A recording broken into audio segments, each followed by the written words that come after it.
నీకిచ్చుచున్న దేశమును నువ్వు స్వాధీనపరచుకున్నట్లుగా, నువ్వు దేనైనా స్వాధీనపరచుకోవాలంటే, దేని మీదైనా ఆధిపత్యము చేయాలంటే, అధికారము చేయాలంటే నువ్వు ఎలాగుండాలో తెలుసా? న్యాయము తప్పకూడదు, న్యాయమును అనుసరించి నడుచుకోవాలి. న్యాయము తప్పి తీర్పు తీర్చకూడదు. పక్షపాతము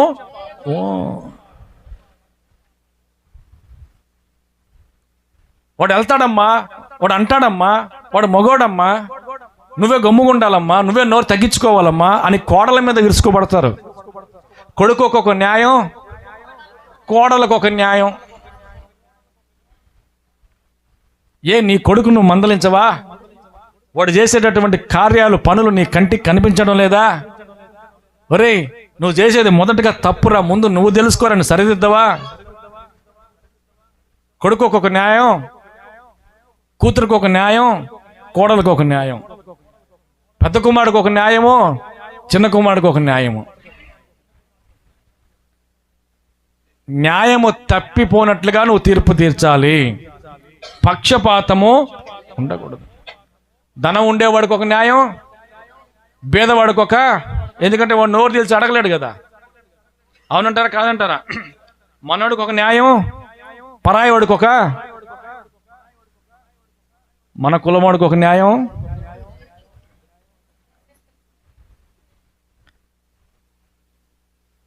హల్లెలూయా. నువ్వు చెప్పండి, నిన్ను న్యాయం తీర్చే స్థితిలో దేవుడు పెడితే నువ్వు న్యాయమైన తీర్పు తీర్చగలవా? అందుకే నీ న్యాయాధిపతి చేయలే దేవుడు. అవునండి, నువ్వు దానికి సెట్ కావు, నువ్వు దానికి పనికిరావు.